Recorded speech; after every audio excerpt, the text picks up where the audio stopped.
ఎందుకు అంటే మన శరీరానికి ఆహారం ఎంత శక్తిని ఇచ్చిద్దో మన ఆత్మకి కూడా వాక్యము అంతే శక్తిని ఇచ్చిద్ది. వాక్యము మనలో నిలిచి ఉండకుండా మనం ప్రభు కొరకు బ్రతకాలి అంటే కష్టం. వాక్యం మనలో లేకుండా మనం శరీరాశలు జయించాలంటే కష్టం. యేసన్న గారు అన్నాడు ఏమనంటే, నీ కృపా నాలో వ్యర్థము కాలేదు, నీ కృపా వాక్యమే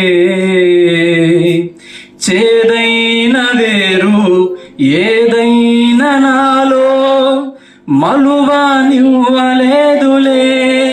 చేదైన వేరు యేసన్న గారిలో మలవకుండా చేసింది ఏంటిదండి? ఏంటిది? దేవుని వాక్యం. ఈ వాక్యం మనలో ఉందనుకోండి, మనలో కూడా చేదైన వేరు ఏది కూడా మలవటానికి ఏమాత్రం వీలు ఉండదు. వాక్యం లేదనుకోండి ఇంకేం మలుస్తాయి? అటు ఇట్టాను సార్, ఇంకా ఖాళీగా ఉన్నవాడికి ఖర్చు లేని ఆలోచనలని అర్థమవుతుందా? ఇంకా హృదయం ఖాళీగా ఉంది కాబట్టి ఒక దారి అవుతాం. అర్థమవుతుందా? కాబట్టి మన హృదయాలు ఖాళీగా ఉండకూడదు. పొరపాటును కూడా ఉండనేమాకండి.